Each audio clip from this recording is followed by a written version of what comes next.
Right, and we're recording.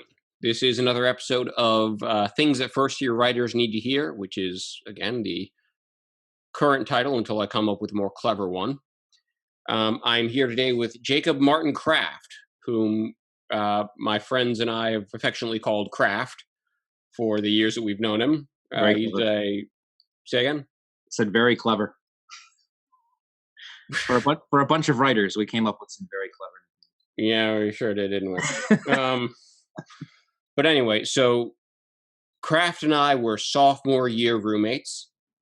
And somehow we put up with one another well enough to keep hanging out after sophomore year into junior year and even through senior year.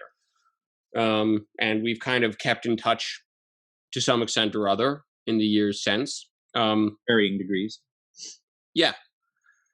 But this is probably the weirdest episode so far because, like we were talking about beforehand, the reason I want to talk to you is because in some way, the way that you went about your writing in college was completely wrong and terrible, and I hated it. Unorthodox to say the least. Unorthodox. Okay, well, and just flat out heretical, I think we would say. Something like that, yeah. But basically, so here's the way I'm going to present it. I'm going to present it first as a caricature, and I'm going to do that intentionally. Okay, and then we can talk about. Just start out with the ways in which that caricature might not be fair, and that because that's kind of the trajectory that I'm looking at for this thing. But sure, we'll start there and we'll see how it goes. So here's the caricature. You, sir, are the most obnoxious friend I have, insofar as you would do all of your essays and all of your work right before the deadline, and you'd get good grades anyway. And screw you. That's the caricature, right? You were the guy who we called you like the king of BSing stuff. Oh yeah, and you just do all the work the night before, and you get good grades, and like you wrote. Here's the vivid image that I have in my head, and again, this is all still part of the unfair caricature. I have a very clear. Well, it's two images, but they're juxtaposed, and one image is I and two of our other friends leaving you sitting in the atrium of Kerner Johnson Hall, working on your essay in a chair at like 10 at night or something. And we'd all been working on it for a few hours, and the rest of us sane people, saner, I guess, decided that we were going to go to bed, like people do. Like, yes. And then so I have one image of you sitting in that chair at 10 o'clock at night. And then I have another image that I can almost overlay in my head right on top of that image because it's so similar. And it's you sitting in that exact same position at like 10 the next morning. And the only sign that you've actually moved from the chair is that the papers on the table in front of you are somewhat more scattered and like out of your arm's reach. So you must have gotten up at some point to like move things around, but it's eerie. Like those two images overlay in my head and you don't move. And that was how you did lots of your work. You would just, that was at least, that's the impression. That's, I think, the impression that I've had for a few years since we left college. So the reason I want to bring you on to talk is because whatever I want to say to complain about what you did, however I can castigate you for it, caricature it, however I can say this, that, or you did this all wrong and no one should do this, whatever you did worked. And here's another thing as well, is that whatever you did worked in the history department at Hamilton, which to my mind, and I don't think just to my mind, was one of the hardest, if not the hardest departments at Hamilton when it came to the quality of your writing. You could not get through that department, that major, without doing a good job with your writing. And I am not willing to settle on an explanation that says that you just gave the professors what they wanted. Mm-hmm. I think they're too smart for that. Maybe there was a little bit of that. I don't know. Maybe there was none of it. But your writing, the fact that you did well with writing, by everything that I know about how writing works, should be impossible. To put it just bluntly. And what that means is that there's something incomplete in my knowledge about either what you did or about how writing works, and probably both. But I want to know what's going on.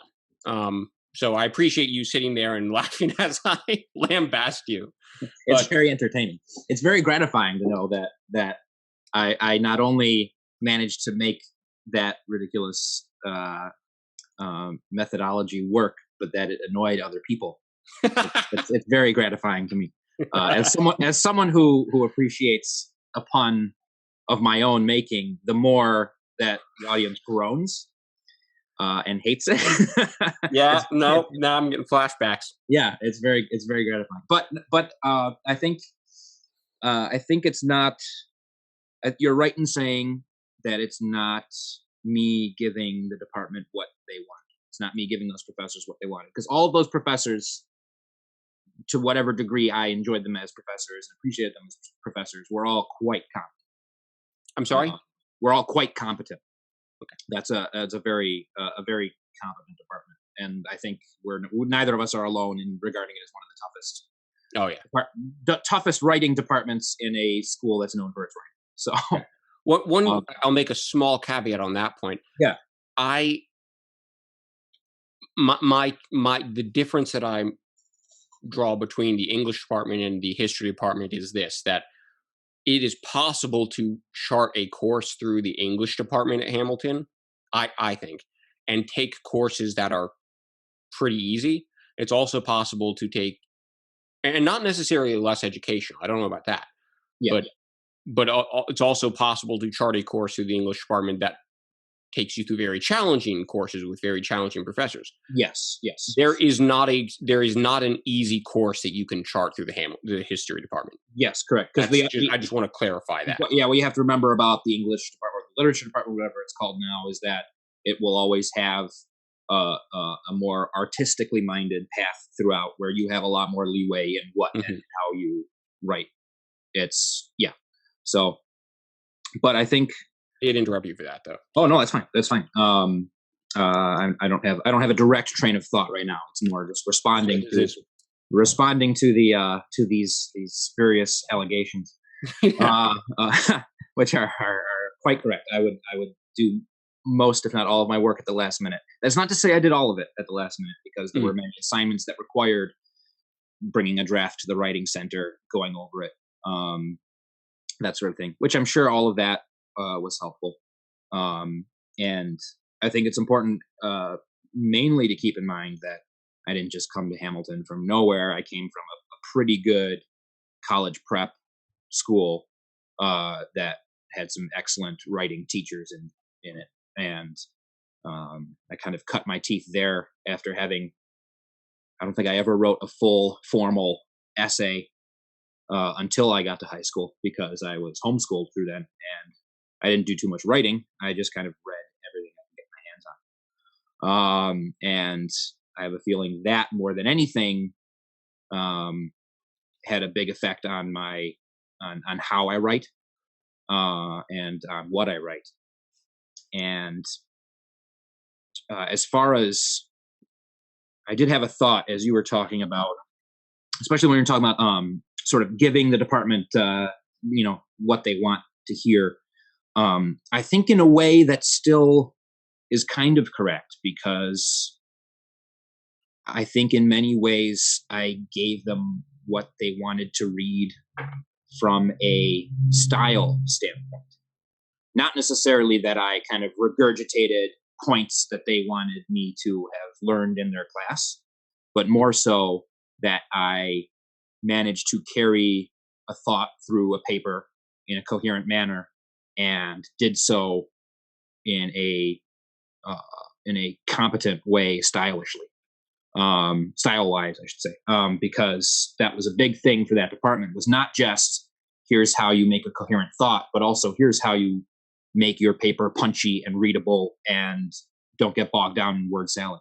I like what you said before we started talking about on the record, I should say, about um, about Any of the that is fair game. yeah, about a passive voice in a Hmm. paper. And if the passive voice is found in a paper, the paper will burst into flames if it ever enters the vicinity of the history department. Yeah. And I mean, they had their own history department style guide that they would hand out. I think I I still have think a I copy. still have that, I still have a actually. copy or two upstairs. I've kept it because I thought maybe someday I'll need that. Never Yeah. know. But um, I think the fact that I did actually do pretty well grade wise in the department and overall at Hamilton was due as much um,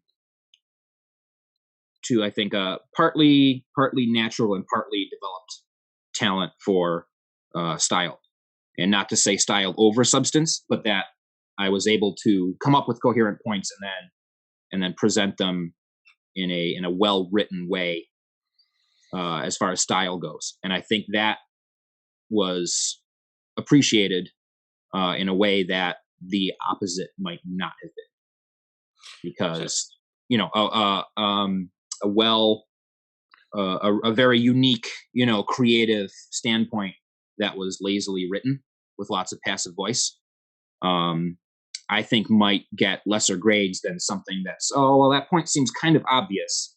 But clearly you were paying attention to the material, and man, you can write pretty well. hmm. I like that. I think it's less about the creativity of the thought and more about the competency with which you present it. I think there's something to be said for that. I'm not saying that that's necessarily what that department always wanted out of students, but it's something that I think would not lead to to poor grades, because it's, oh well, you're just style over substance. You know what I mean? Right. And I want to touch on the last point, because as you're thinking there, Mhm. this treads a. Well, my impression is that you are trying to tread up to or trying to walk very close to the line at which you would be saying, well, just make it sound pretty, and it doesn't matter what you say. But I Yeah. don't think that that's what you're actually saying. No, not quite, because it does matter what you say. And if you're, I think if it was clear that you didn't know what you were talking about and you just made it look pretty, that's different. That's something I think most, if not all, those professors would sniff out in a heartbeat. What if Is you do know what you're talking about, but what you're talking about isn't very complex? then that is more. Or is that not a different thing? Because the I reason I think ask, it is a different thing, because Mhm. in that's a case where um I think maybe this is getting too meta, or get trying to or Go for it. That's exactly what this is about. yeah, well, this is I think a professor would not want to fault a student for not thinking creatively enough, or for not for maybe not being able to, you know this is not the most brilliant, complex reading of this document, this primary source document, that I've ever seen, because these professors see paper after paper after paper, year after year after year Yeah. after year. There's going to be a lot of repetition in points being made, and I think a lot of those professors care more about, uh, how are you presenting this competently? Do you understand what you're talking about? You can regurgitate a talking point in a poorly, and you can just pr- write as if you're a mirror reflecting something that's obvious. Um, but if you can just take it to at least a next level in some way that shows that you thought about this, and, oh well, yeah, I actually agree with this historian's point, you know and here's why, and you can write in style that at least shows that you understand style, you understand writing, and when you do have a more complex thought, you'll know how to put it in writing well. Because Okay. I don't think, let's phrase it this way, I don't think professors are grading on intelligence, they're grading on capability. So could I offer a substitute Mhm. if distinction. Yes. Maybe it's that they're grading not just on your ability to do history, to do historical scholarship, Yes. but your ability to write. Yes. Because it sounds to me like what you're There talking you go. about. Yes. There we go. Yeah, exactly. There. Thank They're you. looking for a sort of a set of transferable skills, or like the style Yeah. is the ability to convey a point, That regardless of what the point is. this is you're saying just exactly what I was going to go into, which is you know, not everyone who's in your class is intending to become a historian. Right. And not even people who are majoring in history are intending to become historians. Yeah. And I think a professor is going to grade much more favorably the ability to convey a point than the creativity of that. Interesting. Yeah. And so I think and that, again, that's not to say style over substance every time. It's not to say you can't push past these professors, a really terrible, uncreative and bland point that the professor, regurgitated in class. And then because it's like, oh, this is what most historians say. And then you're like, well, I agree with that. Let me just, punch it up and make it snappy. They'll see through that. But, also, you're not going to have to come up with a creative interpretation of everything. Sometimes a viewpoint is just common, and your ability to present that in a good, competent way, style wise, is a better thing than not. Yeah.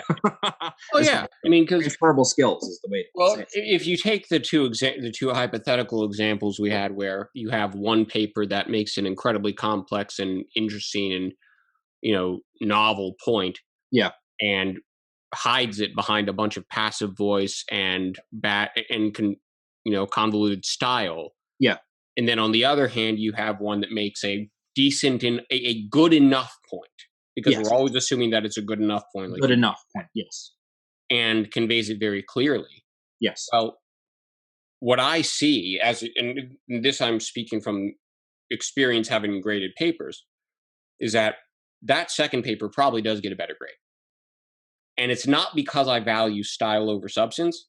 It's because the substance of the first paper is hiding behind the style. And Yeah, I don't know what I don't know what your argument is. Exactly. Yeah. I've had a lot of, I've commented frequently on my students' essays, something to the effect of, this seems like an interesting point, but I don't know exactly what you're saying. And that's a genuine comment, like, because I'm reading it, and just the way they're presenting it and the way they're saying it strikes me as though they are saying something that, at least to them in that moment, came as something of a revelation. Yeah. And it's kind of like, great, but I don't know what it is. Yeah. It's kind of like it could be because of all the passive voice and the poor style, you don't know if they stumbled on that point by accident. I think I agree with you, but I can't quite tell. I don't even know if you agree with yourself, because it's so unclear. Versus, well, listen, that's even better. Like, if I can, that's even assuming I know what they're saying at all. Yeah, exactly. Yeah. Right. It's like if I were to sit down with it's things like, if I were to sit down with it and really spend time, like, studying it in a way that I might study some other writer who is, dead, and people really love him. And if you were in my class, I'd probably tell him to write better, but he's dead, so I can't do that. Yeah. I would spend the time working out what convoluted sentence what interesting idea he's got behind this convoluted sentence. Yeah. But I don't have the time to do that with you, because I got 20 more papers to read. Yeah. Versus I think that's a very important point to make, that we're not just saying, or you're not just saying, again, substance doesn't matter. Obviously it matters. Yeah. But the other point also really matters. The other paper could say, you could grade that one higher for the simple fact, you could say, well, listen, you're wrong. Your interpretation of this is wrong, and I can prove to you why. But I really appreciate the fact that you made it so clear, and I was able to read it and understand it totally well, because that helps me tell you why you're wrong. I've given basically that response as well. Yeah. And I think I've given fairly high grades to those papers because yeah, like I it think could be as part simple as you misinterpreted this thing or you mistranslated this word and it throws your whole scholarship off. But at least I know and I can track it down and say, oh, here's where you went wrong. right, and that's actually grading a paper as for what a paper really is, which is an entry in a conversation, Yeah, basically, yeah. as opposed to the final word on the topic. Yes, exactly. And so I think God knows you're not going to get that. exactly. My magnum opus, which was my senior thesis, which I completed the final 18 pages of in the final 12 hours before it was due to be handed in. How long? 18 out of how many? 18 out of 40. Okay, so about half. Yeah, about half. Maybe it was just under 40. It was about half. About half of it I wrote in the final 12 hours before it was due, and I got a B. Which to me was perfectly satisfactory considering. That's pretty. I mean, look, that Yeah. all kidding aside, that's good. It's not bad. You're turning a thesis for the history department in Hamilton. You get a B. Yeah, That's like that's not bad. okay. If you're going to compare yourself to like I don't know what Zach got, but he probably got something very good. I would guess Zach got at least an A minus. Yeah. But like if you're going to step back and broaden out your comparison to anything that's even remotely appropriate beyond just like you and the other guy might be doing better than you. Yeah. Then that's phenomenal. Yeah. I mean, and it's not to say, again, that was about half of it. The other half was written in the weeks and months leading up to it, and there was a lot of material to gather. I mean, it's 40 pages.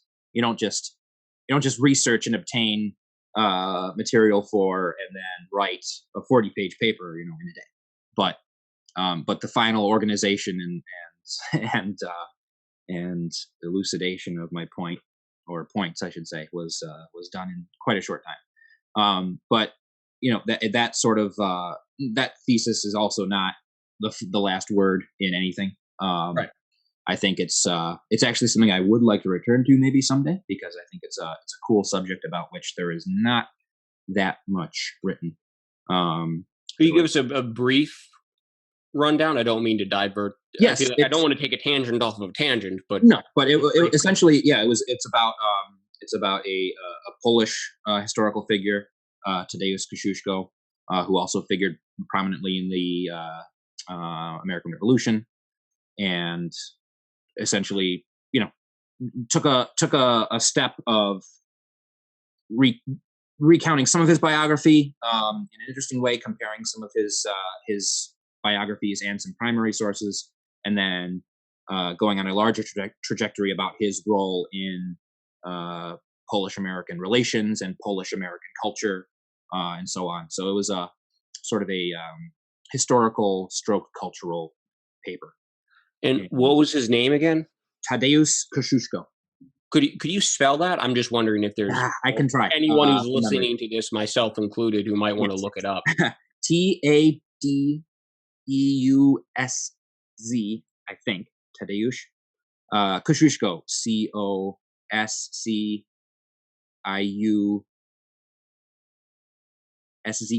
I think.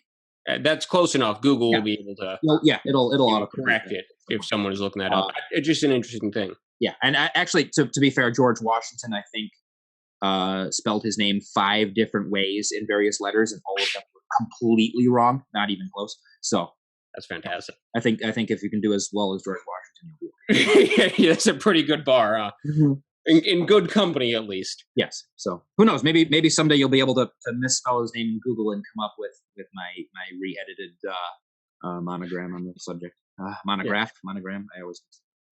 But anyway, so here's what I want to do. So yes, it occurs to me that a lot of what we've been saying, not all of it, but a lot of it, you could say that kind of about anyone's writing process. Like the idea of like paying attention to style. Yes. Not just substance. That's not necessarily related to doing all your work the night before. Yeah. So doing all my work the night before. I mean, can I ask a specific question? Yes, please do. And it's going to be getting at I expect what you're about to talk about, but I want to ground this a little bit. Yeah. When I don't know if you want to think about a particular paper or just a paper in general, because I don't know exactly how frequently you did actually do all your work the night before. But when you sat down to do work that was due in a very short period of time, be that a few days, be that a few hours, I don't know, and you had not really done a lot of it beforehand, Mm. and you know that, okay, starting at this moment, I have to produce a paper in a very short period of time. So can you walk me through that, the process of your writing? How you get from that point to I've now turned in the paper. Yeah. I'm very interested to see what a writing process might look like when it's condensed over that short a period of time. Okay. So at that point, I think normally I would have had some idea in my head of what I wanted to write. And that idea was formed mainly through class discussion of the material in question. Or if there was not that much class discussion of it, it would be formed through um, a, uh, a, a, a brief reading of the material. Mainly because a lot of the time uh, depending on the length of the material, would not read the entire assigned reading. Oh, neither have I. Yeah, of course. No, neither did anyone.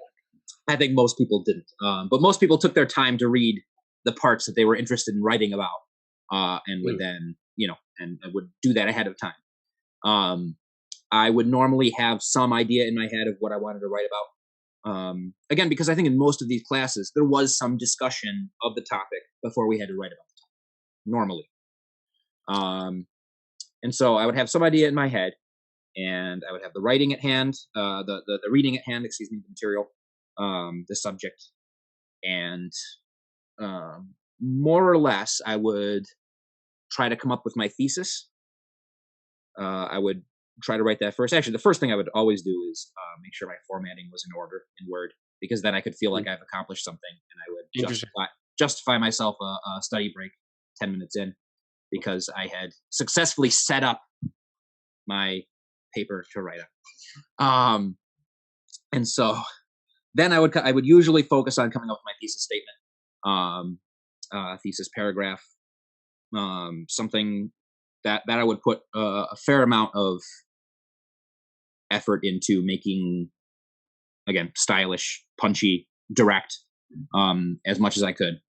And then, because that would be my jumping off point to then, cherry picking quotes from the source material and, rambling about however they connect to my thesis, et cetera, et cetera. And roughly, how long would it usually take you to come up with that thesis statement? I think if I was working, and oftentimes I could work uninterrupted for a while straight. I'd like to say, I used to have this figured out in my head that it would normally take me, I could normally, do a 3, 4, whatever page paper in a night. Mm-hmm. Like in,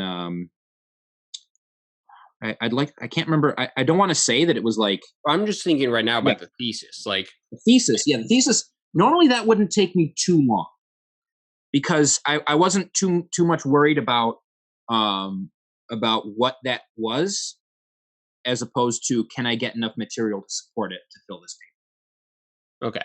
So when you say too long, I mean, is that the first hour of work? Is it the first 10 minutes? First half hour? I'd say I could. Sure it varied. Yeah, I could. It would vary. It depends on what I had in my head at the time. I'm sure there were theses that I felt very strongly about, and so I was like, well, I know what I'm going to write about. Let me type this up. Here's my thesis statement. Okay, now I got to just find this book. Or I could be like, do I want to say this or do I want to say that? Is this point strong enough? I could debate over that. I could try a few things, backspace it out, rewrite it. It could take me half an hour. It could take me an hour, hour and a half. Really, I don't want that first Yes. articulation of your thesis. Yes, because that's Very going to be the interesting. foundation of my paper, that sort of thing. So once that's done, I would usually try to, on a paper of average length, try to make sure that paragraph was the majority of the first page, double spaced, with header and title put in. Is that for any other reason than length? Mm, Not particularly. I do think that's a good length for an opening paragraph. You want to, before the page is over, I wanted to have my thesis stated with some support. So then by the time once you're at the bottom of the page, you at least have the start of where the paper is going next. You don't want to, yeah, because then it's punchy enough that it's not, or this rambling page and a half of this happened, whatever. Well, it's interesting that you're characterizing it as you wanted it to be short enough that it fit on the first page. I was thinking, because Yeah, perhaps comes from having developed a lot of my writing under Professor Strout, but that almost, on a 3 to 4 page paper, that almost feels like too long to me. But I guess Oh the well, yeah, reason it I depends. asked about length Yeah, it on an sounded like, average are you just trying to fill space? But average no. paper lengths were usually like 4 to 5 pages in the history department. I mean, I took more English classes than history classes. Yeah, But oh, it that's true. sounded to me, what I was asking was, do you make the intro most of the first page in order to fill space? But it sounds to Oh, me like, no, you're actually trying to get to the point fast. yes, I am trying to get to the point fast, not too fast, not so fast that your thesis is there and then gone. You know, Right. but yeah, the point is to really get to the heart of what you're saying first, so that you can then start talking about and supporting your. I think it's um, as much as I'm capable of rambling forever in conversation. As Mhm. far as something that's written, for that's scholarly, I think you should get to your point quickly and then get into the nitty gritty details. So I could spend a decent amount of time on that, getting a nice full paragraph for the thesis, and always try to have that thesis statement be the final, sentence in that paragraph, and then is when I would start, you know, uh, rifling through the source material for quotes, coming up with ways to say things stylishly. But you will already have had some idea that That there there's support. were Yes, quotes of substance that you could use. It wasn't like yes. you It flung would. a lot. I didn't come up with a thesis and then start looking for quotes. Usually I would already know that the material could be used to support my thesis. The question was finding the punchiest, most relevant sections of that, to support what I was writing about. Okay. So you So spend a fairly significant amount of time coming up with just like a one sentence thesis statement. because my goal was to not have to go back and do that and redo that thesis, I'm going to come and, back to that idea. and do as little fiddling as possible in that paragraph. That's very interesting. Yeah. And then from there, you would start looking for essentially the raw fundaments of your argument, the raw evidence, Yes. like data, Yes, essentially. basically, yes. Here's this. And this support and that that's then it. what happens? Then I put them into that.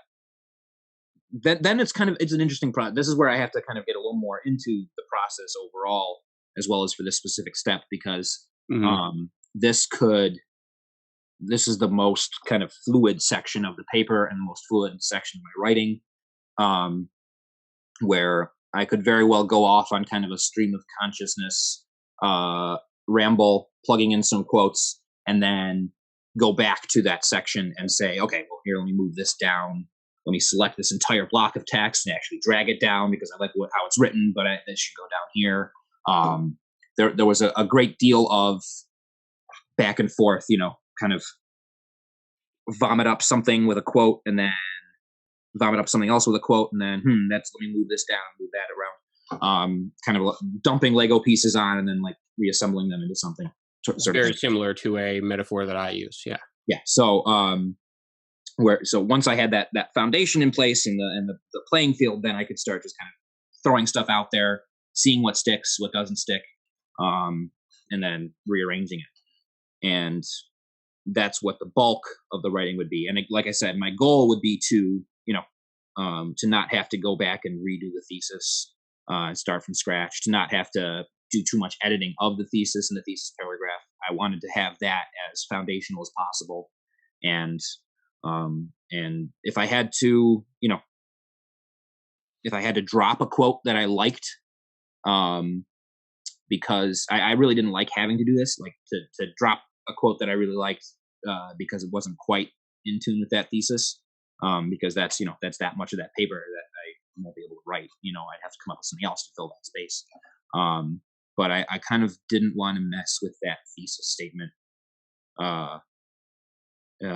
any more than I had to. Although there were times when I did, and that was because I realized, okay, once I get into finding these quotes, this isn't quite catching it.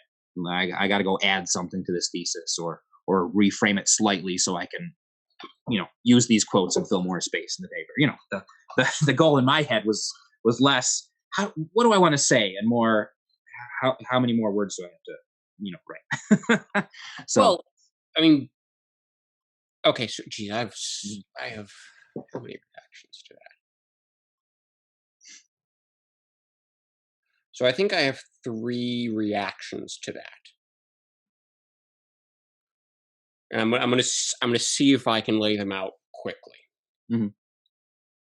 And they're already flying out of my head, so I'm gonna fumble them a bit. But that's fine. you're telling me that you want to write in such a way that you don't have to go back and alter your thesis. Okay, my first reaction to that is that is entirely anathema to me. Because the way that I write and the way that I teach people to write is very exploratory. Yes. That a thesis, when you start out, is basically a hypothesis. Mhm. And indeed, the whole point of writing a paper is to discover those ideas that you didn't know at the start. Mhm. So, in there's a part of me that hears what you just said and goes, "Danger, Will Robinson, danger, stay away." Yes. There's another part of me that says, "Well, hold on now, it worked." So that it's not. So that's responses 1 and 2. My Mhm. third response, I think, is somewhere. I don't know if it's in between, but my third response, or my third thought, I Mhm. suppose, is that I think that your process may be more similar fundamentally to the exploratory writing process that I teach my students and that I use myself than is immediately evident. And Okay. here would be my proposition to you, and I want to hear what you think about this. That the process that I teach my students and that I use myself is very much have an idea, play it out, see what happens, and revise. I would put it this way: for a 2,000 word paper, Mhm. I will usually end up with about 3,000 words of scrap. Okay. And I find that if I do that and I let myself write in a way that produces that much scrap, I get it done faster and it's better. So I do a lot of the revising of the thesis, part and parcel with the actual playing out of the thesis as a hypothesis. Mhm. So I let my thinking happen as I'm doing the writing. Yeah. My proposal, or my expectation, is a tentative one, is this: that in that protracted period of time that you spend developing that thesis statement, that's what you're doing. What you're doing, and probably, like you said, you had this idea that perhaps was percolating in your head for a few weeks before this, Yes. that you've actually been doing a lot of the thinking process that I do on paper in your head. I think that's accurate. I think that's a fair statement, at least. That Okay. a Well, lot of what I'm thinking about writing writing is kind of not necessarily already done, but a lot of that kind of that elimination process is already done by my Well, the determining what I thinking want to write is about. done. Yes, the thinking is done. Discovery process. Yes. Right? This is Can I say that I think this part of this is also a personality thing, where Mhm. I want to have something that I want to say, and then I don't want to change that. I don't want to go back. Hello? Hello. Hello. There. Okay. You're back. Okay, cutting back in here. Yes. I don't know if you lost me or if I lost you, but A little of both. You definitely froze on the screen for a moment. So. yeah, and you froze on mine, but my Zoom like restarted. I don't know. Okay. Yeah. Regardless, Anyway. we'll play with the editing. So Yeah. you give us you were saying though? I was saying that when you're talking about the process that you teach, the exploratory process, versus the process that I use to write. What I write is the way I write is very much in tune with my personality, which is that I have something I want to say, and I have a point I want to make, and then I don't want to change that point, and I don't want anyone else to change it for me because I'm right, obviously. Oh, That is very in tune with your personality. Yes. So that, yeah, exactly. So there is a sense of that, like, I just want to get this thesis squared away. I know what like. Let me figure out what it is I want to say, and then I don't want to have to deviate from that any more than I have to and fill this paper. The idea of having 3,000 words when I only needed 2,000, and then like cutting any of those away, me is like, well, that's an extra 1,000 words that you could have in your paper. Or no, Like, I don't think you're. I don't think I'm you're trimming on that. By the way, yeah, I'm not like I'm trimming away all of that, as I go, so that right. I can reach my, I'm trying to reach that word limit or page limit as fast as possible, as kind of efficiently as possible, on the page, so that I don't have to feel like I'm cutting out stuff that could be filling that space. So I can just be like, everything here is essential, and then there it is and stuff. Yeah. For what it's worth, I think you're underestimating how egregiously I overwrite. I didn't say that I had 3,000 words total. I said I had 3,000 words of scrap. Oh, okay. I have 5,000 words total for that 2,000 word paper. That's even more like. Yeah, I want you to understand how much that should hurt you to hear. Yeah, it's not even horrifying to me. It's more just like I'm like, what? Well, it's funny. Like, you could have stopped writing back when you had the 2,000 words. But that's the thing. I couldn't have stopped writing because I was thinking. Yeah, that was the whole point. And one of the reasons that I really like writing by hand or having a notebook around. I don't know if I have. I think I've taken out most of the stuff that. Yeah. So like. This is just the notebook that I've been using for the questions that I've been asking you, but it also happens to be the final notebook that I was using this semester. Yeah. And let's see if I can find. Yeah, I think I tore most of it out. Yeah, but Mac the mic, but yeah. So like, here's just a page of notes that was for my Shakespeare essay. Okay. Not like this contains a reference to Heidegger that never made it into the paper. And here's a good one. So here's. Oh goodness. That's all writing that I would want in my paper, like having it be done already, so I can either go to sleep or go, No, right, and I do the same thing a lot of time. Yeah, but that's where, like, again, before I started doing this sort of thing. Yeah, it's where I read fast, I think fast, and I write fast, and I don't know if chicken or egg, which comes first, but that all contributes to my just wanting to, just put it off until, oh, this is a decent amount of time to get this done. Now just, because it works. Because, and that's yeah. I think one thing that's worth noting is that, and I think this is true, you are remarkably intelligent. And then it's not, let me be very clear about what I'm saying there. I'm not Yeah. saying that to make you feel good. I Yeah. don't even think that it's necessarily a bit of praise. I think it's just, I mean, to you and I would say that's a gift from God. And Yeah. the thing about gifts from God is that you don't get to be proud of them. Yes. Like Exactly. it's like I might as well be proud of being tall or having, Yeah. amazing looking hair.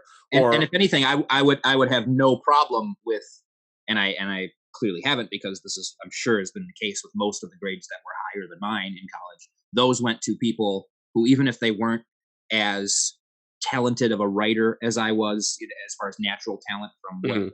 from nature and nurture, or who maybe didn't have, who maybe were wrong in their points according to my obviously correct opinion.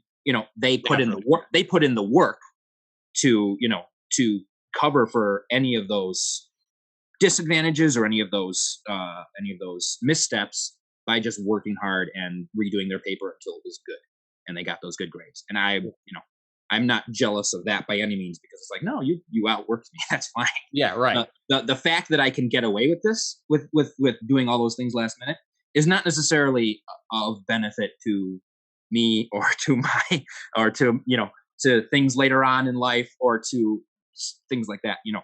It's I don't know. Again, yes and no. Like, let me make you do this. Okay. Yeah. I want you to present your writing process in the best possible light. I do it, but I don't know how, Yeah. because I don't know what it Um, is. So I think we've been talking about, we've yeah, been to me, playing like the apologist for it a little bit, yes. but And I want you to give me the best possible interpretation of how you did things. I think I mean, it Be was arrogant. it was more efficient because I got to do a lot more, you know, hanging out and having fun and stuff, and staying up doing what I wanted, until the time came to just, knuckle under and get this thing done. And then, so if I'd spread those, if I'd taken 24 hours to write those last 18 pages of that thesis, that's 24 hours divvied up across whatever that whole week. And those were all hours that I probably, I'm sure most of them were wasted anyway, but maybe some of them were, pretty fun, relaxed, hang out with people, whatever, doing stuff that I enjoyed doing. And then I just knuckled under for a night and got it done. And I think if you have the personality and the proclivity to do a lot of that, thinking in your head of what you want to write, and kind of knowing what you want to write, and then just going out and doing it in a as quick and easy a way as possible. You know, why not do that? Because it saves time. It makes that process more efficient. It's it gets it done quickly, and it gets it done in a satisfactory manner, because no one's going to care, again, later on, if you got A minus or a B minus on this paper. It matters that you passed, and it might matter to you personally that you succeeded in this way. Like I'm much happier that I got a B on that thesis than that I got a C plus, Right. or even a B minus. Like, I'm pretty happy that I got that with a solid B. And it's a funny story to tell. It is. And like, I think both, neither of us would recommend you should write more like Jakob Martin Kraft. But I think it's worth, it might be worth it to some people, depending. Again, I think personality is big in this, because writing is a personal thing, no matter what you're writing about. I think trying to make your writing more efficient and your thinking more more broad beforehand, I think it might be a worthwhile exercise to try, where you've already come up with this and now you can just put out a product. I think that's something that is not necessarily detrimental, and actually may have some upside. So let me see if I can pull out. You say that neither of us would recommend writing like you. Not Let, necessarily, let but me now try to recommend writing like you. okay. Give it a shot if you can. I will Well, take that and run with it. Believe me. not fully, right? But Yes. let me rephrase. What I mean is, I want to think back over what we've said over the past almost hour and extract what I think are some very important things that I would definitely recommend incorporating, or at least thinking about. Yeah. And one of them is the fact that you did a lot of reading. Yes. And you did a lot of, and that probably played into your instinctive grasp of style in some sense. I would say definitely. There is all sorts of research that I would have to look up again, but I am fairly certain, even if I'm commenting slightly above my pay grade or outside of my area of expertise, I'm fairly certain there's a wealth of research pointing out that the kids, you can, teach a student diagram sentences all day long. What helps them write is reading. Yes. And not just reading simplistic stuff that is based for their grade level. Yeah. Like that's not what I read growing up. I didn't. I almost asked you about that earlier, but I almost felt I didn't need. I guarantee you were not. I would be shocked if you were not reading fairly well above your grade level. I was, and it was not even just like, it was not trying to do that. It was, oh, this looks interesting, let me try it. And I'm not going to say that I understood much of the Iliad when I read it when I was like 7 or 8, but it was interesting to me. It looked interesting to me because I liked Greek literature or Greek mythology. So I said, oh, I want to try reading it. And I read it. I don't think I got much out of it. I don't think I understood much of it. I certainly don't remember much of it. But you probably got anything at all out of it. Yes. And the thing about anything at all is that that's something. Yes, exactly. And there's that was just another little cog in the machine of, understanding how writing works. Right. Instinctively, just because you've read a bunch of it and it's kind of ingrained. In the same way that you learn to speak by hearing people, you learn to write by reading people. Exactly. It's a language. Yep. And it could be a variety of different things, and that all goes into what your style is. I mean, I expect that made it significantly easier for you when you were sitting down to put the thoughts that you had formulated into words, because you were the part of your brain that turns thoughts into words was highly developed, like incredibly developed. I mean, even sitting here and talking with you, it's reminding me of how articulate you are. And again, I'm saying this because it's true. If it makes you feel good, then great. That's fair. That's fair. But that one is something you can actually be a little bit proud of because it's something you work at. Seems to me, at least. Yes. So that probably streamlined the latter half of your process considerably, because you did not have to spend much cognitive processing power on turning of thoughts into words, because that was streamlined, and so you did not have to dedicate much RAM to that. In other words, the other thing is that the right click synonyms function in Word is very helpful. Yeah, don't do that. Or do I don't know. I've stopped doing that because I've taken to using a word, trying to use words because I know what they mean. Well, that's the flip side of that is that if you know what all those words, all those synonyms mean, then that's a good point. And the reason I brought that up is because that works in conjunction with having read a lot. And I don't know, as a kid, I don't know this word. Let me look it up. Yeah. What does this mean?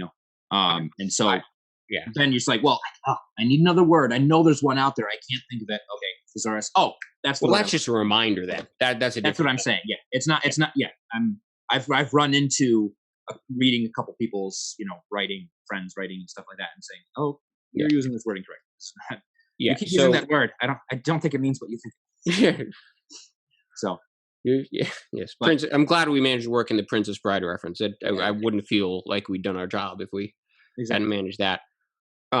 So there's something in there that has to do with reading, that has to do with doing a lot of reading, that has to do with reading things because you're interested in them, even if you don't understand them, and how all of that helps build up the word processing part of your brain. Yeah, it's training that word usage part of your brain, Right. because you're experiencing others doing that. Right. Right. Right. And I think that can't be underestimated. I think it really is important to improving as a writer. Yeah. And it might not, it might not be conducive to, writing all your stuff in the last minute and just getting it done. But Okay. Great. We talked about that. Cool. yes, Putting that aside, sure. uh, I also one of the other things that I think is very interesting, that I think is actually a piece of wisdom to be gleaned out of the way that you're writing, is that you knew what you were writing. You knew what you wanted to say. And I bet that also helped put it into words, Yes. because you were not doing the thing that, throw my phone over there so it doesn't buzz again. You're not doing the thing that so many students do, or at least you're doing less of it, which is worrying about what to say and how to say it at the same time. Yes. I genuinely believe that 90% of students' writer's block when it comes to writing their essays comes from the fact that they are trying to put things into words that they have not yet actually worked out the shape of in their heads. Yes. And I know for a fact I've run into that Right, and myself. everyone does. Everyone Right? does. I do it. I still do it. Right. More recently, for me, it's manifested as trying to find words that will. I'm kind of doing the thing that you're doing, which is trying to write a sentence that I know will fit into the 2-page limit that I have, which is similar, but it's different. It's not quite what you're doing. Yeah, it's not quite, but it's Um, and and what I I have think to do, yeah. like I have to write like a 2-page thing for like next Friday, and I caught myself early when I was drafting it, writing a sentence that I knew would only take up like one line, because I'm trying to just write the 2 pages and be done. And I had to stop myself and say, look, that's not what you're doing at this point. You got to write out all your ideas and come out to like 3 pages and then trim. And I was still working on trying to figure out what to say and how to say it at the same time. It's like, screw that, just working on what to say. But the Yeah, fact that you spent time, not only in the weeks leading up to it, but the very first thing you did when you sat down was you hammered out. Like, you tell me you spent like an hour on that one sentence. It's like, I want that paragraph to be my foundation, and for me to have to think as little as possible and write as much as possible after that in as little amount of time as possible, to then just fill that minimum.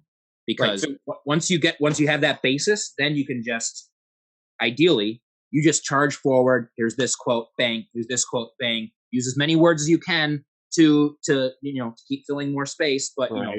but without rambling, without repeating yourself. It's got to be punchy and stylish, which is again where the reading comes in, and trying to make yourself a better writer that way. But again, once you have that foundation, charge forward, charge ahead, and say what you want to say, and back it up.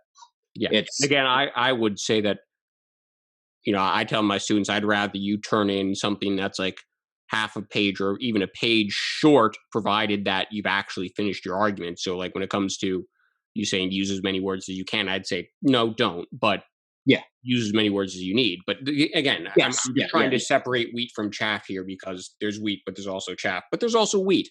Yeah. No, I'm as much still kind of describing my process. Right. And right. yeah, And that's exactly what I've got you on you to do. Letting you pull out that, the thing that is actually useful and recommend. Right. And here's one thing I would like to make a point of, because I think is related to what we've just talked about, which is that and I think this can be extrapolated to other uses besides just writing college papers, is deciding what you want to say, and then, convincingly getting it is useful. And by coming up with the thesis that you want to prove, and then, all quotes are going to be, maybe not all quotes, but all these quotes are going to be cherry picked. The question is, are you finding stuff that legitimately supports your view? Are you not twisting these words? Whatever. because a professor is going to say that, and he's like, oh, you're totally missing the author's point here or whatever. But if you have a point that you think is worth making, and then you decide on that point, you make sure it's what you want to say, and then you just go and get it, and you don't have to. It's kind of doing it to yourself. You don't have to rethink your point to yourself. It is very good to be self-reflective and to self-edit and to always be, not always, but regularly be questioning, am I getting this right? That's important, but it's also important to, to have that mentality sometimes of, no, this is what I want. I got to get it. I think that's useful. And you can kind of practice it with yourself by writing in that way, where you get your thesis and then you prove that thesis and you demonstrate that thesis come hell or high water, and you don't have to go back and do editing as much as possible. I mean, it's not that I never went back and did editing, especially because I wanted to make sure it was, I didn't miss a grammatical thing. And part of it was also, I sometimes don't enjoy reading my own writing unless I know it's really good. And it's it's sometimes, there are certain things I've written that I'm quite proud of. I'm not at all looking forward to going back and reading my senior thesis and thinking, wow, this is bad. To me, that makes me feel a little uncomfortable. I cringe a little bit at that thought, which is why it's good to do, because it's good to get through that as well. But I think there's also value to be gleaned from the idea of just getting your idea set and then running with it, even if you're the only one who's seeing that happen, because you're getting something out of it. And and I got good grades out of it. So it's interesting. Yeah. I could offer. I think I could say a lot of things in response to that to try to balance it out on the other side. But frankly, I think that most of the time that teachers are talking about it, they're trying to talk about the other side of things. So I'm not sure I really feel the need. I don't want to push back at that right now. I think it's an interesting way to look at it, because so much of what you hear from professors, from teachers, is like, oh, always question this, and always be revising what you think, and always be deciding that. And that's not a bad thing. It's good to explore. It's good to broaden your horizons and that sort of thing. But just in life, sometimes you got to know what you want, and you got to go out and get it. And keep it ethical. Keep it moral. But you got to make yourself be heard. Because that is what I think the point you're making is that, well, the point that I would make off of this, I don't want to put words in your mouth, is that is ethical and moral. Yes. Like, you have to know when to change, and you also have to know when not to. Exactly. And you can kind of practice that, even if it's as simple as just kind of practicing that for yourself, and practicing that mindset for yourself by writing in a way that's, let me establish this thesis, and then I don't want to go back and change it. I just want to demonstrate it. It's interesting. I think that's as beautiful a place to end as any. Fine by me. I mean, the question I normally ask at the end or at the beginning, whichever, is like, what would you say to the first year students who may be listening? But it seems to me that you just said that. Great. So I don't know. And any final thoughts that you want to lead off with, or are we good there? I would just reiterate, read different things, read a lot of old things, and read stuff that interests you, so that you know how to write in a way that is interesting to you and will hopefully, be interesting to other people. Because if there's one thing, this is actually something I discussed last night with some people, because we were watching videos of a guy on YouTube who has like 2 million subscribers now, and he just reviews military rations, old and new. He reviews like newer ones that he gets, oh, this is, from the Latvian military. And he goes back and he finds vintage US Vietnam War rations, and he opens them up and sees what's consumable.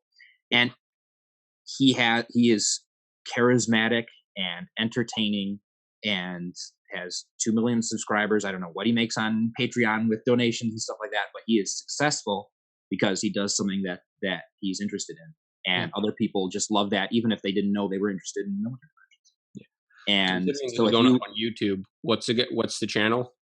so it's Steve 1989 MRE info, Okay. because that's the username he used on the MRE info forums. And so Oh, fair enough. he started off making videos for the other people on these forums, and then ended up, having 2 million subscribers, and so on and so forth. So read what you're interested in, and read a lot, and that will help you get better at writing about what you're interested in, and that will get people interested in Well, fair enough. Jakob Martin Kraft, everyone. Thane Riopel, thank you very much. Yeah. Well, we will see you next time. Okay. You've just finished an episode of Things That First-Year Writers Need to Hear. If you enjoyed it, consider subscribing. It'd help this reach more people. And check out another episode if you want, or maybe something a bit shorter if you'd prefer.